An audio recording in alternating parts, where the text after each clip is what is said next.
Tremendous cute, tremendous cute, tremendous cute. Who's your favorite pitmaster's favorite pitmaster?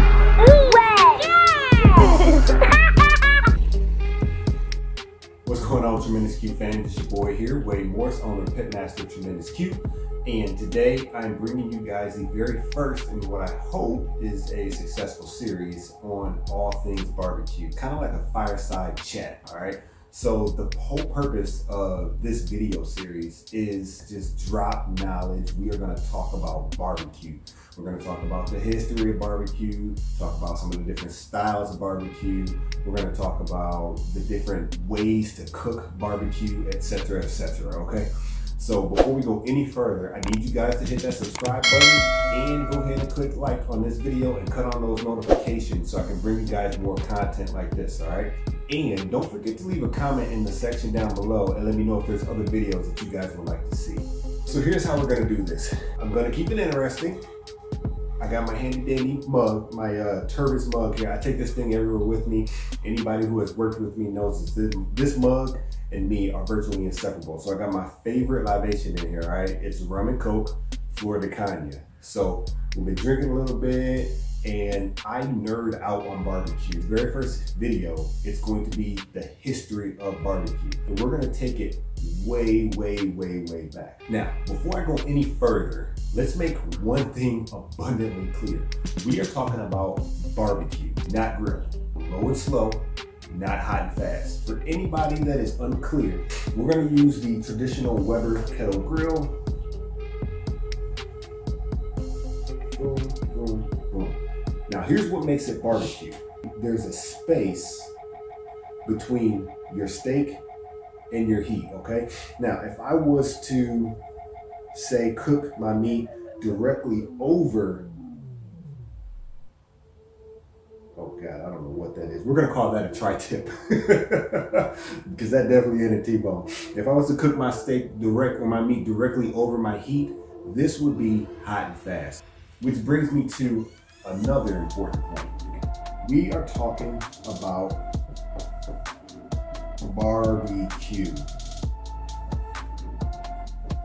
Now, emphasis on the Q in barbecue. There's a reason for that I'll explain a little bit later. But if you come to this house, the Morris household, is barbecue with a Q. We don't do C's around here. It is barbecue with a Q. That's just the way that it is. You want to argue, leave a comment in the section down below and we can go at it. So let's go ahead and dispel 3 myths about barbecue right out the gate. The first myth about the term barbecue and where that word originated from actually has to do with Andrew Jackson and a political campaign.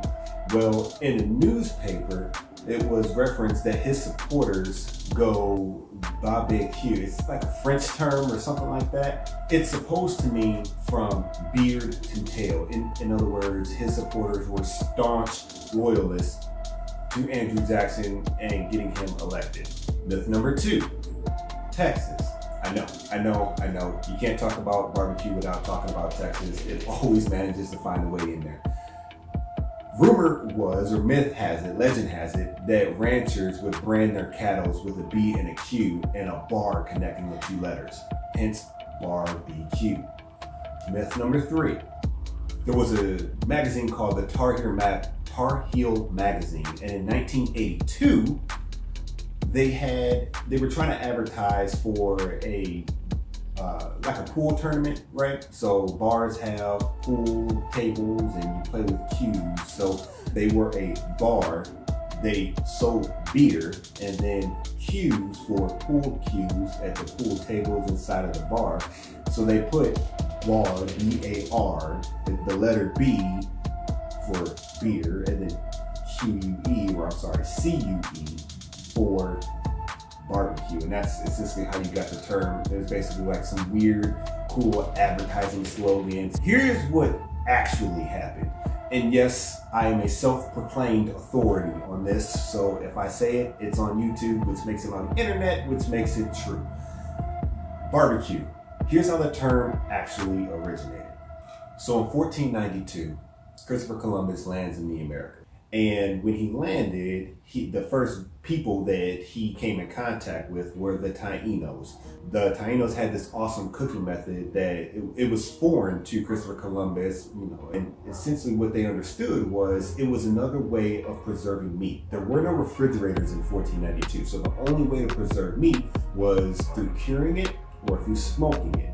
Fast forward to 1526, and you have barbacoa first appear in the dictionary. 1540, you have a gentleman called Hernando de Soto, and he led settlers from the Central Americas, the West Indies, to the continental United States.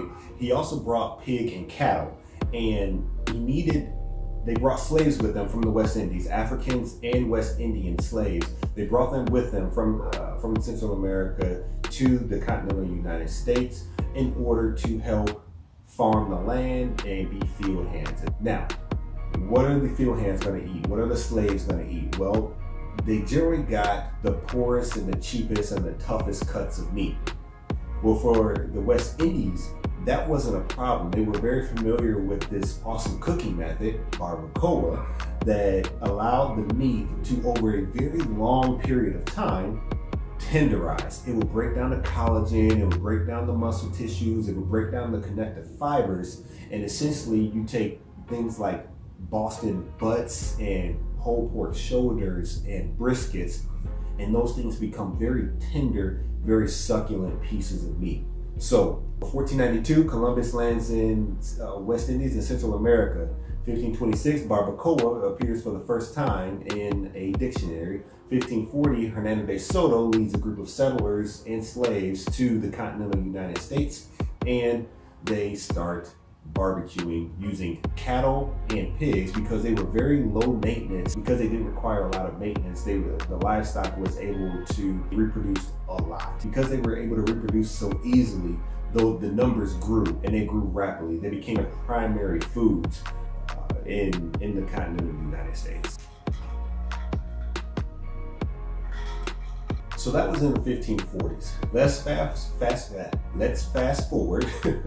Told you guys, I don't know what we're gonna call this segment yet, all right? I'm coming up with a name for it. If you guys got any ideas, please leave them in the comment section down below. We're gonna fast forward a little bit more to about 150 years ago to the invention of the first gas range. This was a game changer, okay? Up until this point, homes had been using hearths in order to cook their food.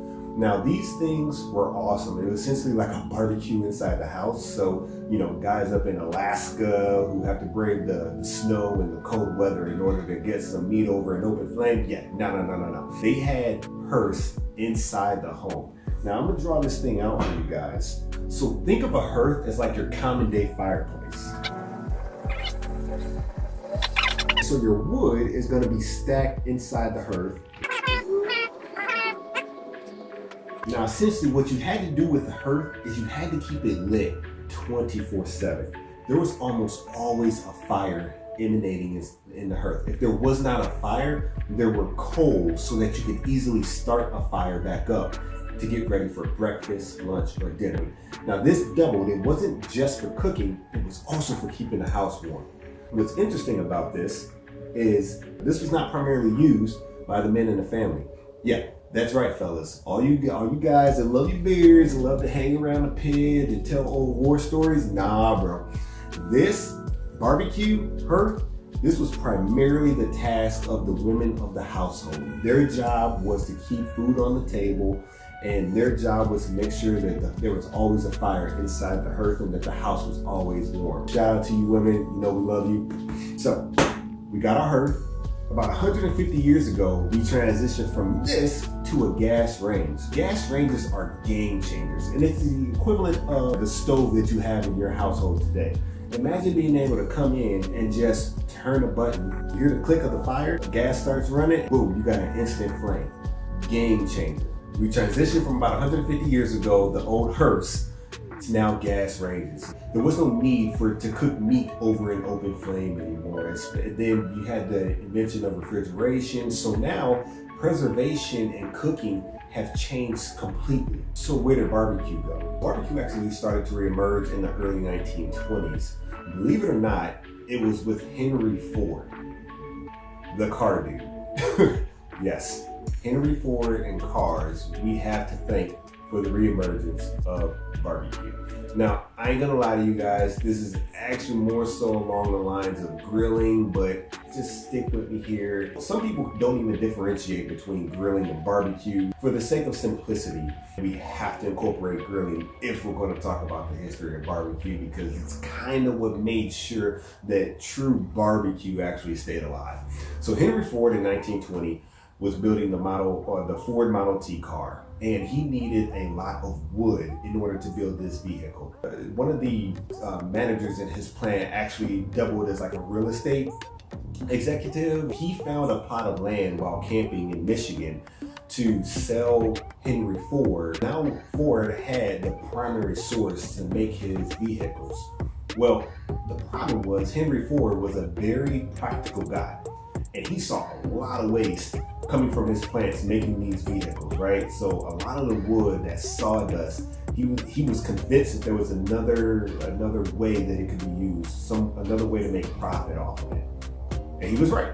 Between him, Thomas Edison, and Edward Kingsford, they actually formulated a process of gluing that sawdust together in order to make Kingsford briquettes. Oh, I'm sorry, Ford briquettes. In the 1950s, early 1950s, the Kingsford family actually bought the plant from Henry Ford, and they renamed it to the Kingsford Charcoal Company. And so Ford Briquette Company got bought and then renamed in the early 1950s by Kingsford to the Kingsford Charcoal Company. So the briquette, the idea behind it, the advertising thing behind it was, if you use these briquettes, you can have a picnic. And the only way to have a picnic is if you get in your car and you drive someplace. So the briquette was actually a marketing ploy in order to get people to buy cars. There's this company out of Chicago that has created this kettle grill, and the guy that designed it actually used old buoys in order to make them. So now I got briquettes that can produce fire, and very, very, very conveniently. And then I got this kettle grill from this guy out of Chicago. Let me combine the two, and I can just go right in my backyard. Boom, I'm grilling. Now you have the resurgence of grilling and meat over an open flame. And you have organizations like the Kansas City Barbecue Society that start up, and they're creating barbecue competitions. And so people are starting to get into these competitions, not necessarily to make money, it's all about bragging rights. Then you have television starts airing shows like these Barbecue Pit Masters and Barbecue Showdown. And now people are starting to see this cooking method that essentially going back almost 2 million years. Like, that is how long humans have been cooking meat over an open flame. And I say again, you heard it on this channel, it's on YouTube, it's on the internet, which makes it true. Self-proclaimed barbecue professional over here, PhD in sauceology, all right? So that's the history of barbecue for you guys, all right? So we've talked about a lot. We talked about Hearst, we talked about the Henry Ford Model T, we talked about Edward Kingsford, we talked about Christopher Columbus, Henry de Soto, West Indies, Taínos, the Arawak tribe. We've talked about a lot. This barbecue history runs deep. I just don't have enough time to fit it all inside of this video. So please believe that there's gonna be more to come. If you guys like this content, you like this delivery, you like this information, leave some comments in the section below and let me know what else you want to see. Let me know what else you want me to talk about. I know there are things that you guys want to see, and most of you guys have even better ideas than me, all right? So please leave a comment in the section below. If you haven't subscribed yet, please hit that subscribe button, hit the like button, and cut your notifications on so you know when I post all my latest content, all right? Thank you for watching this video, and I'll see you guys on the next video here on the Tremendous Cute Cooking Channel. Peace.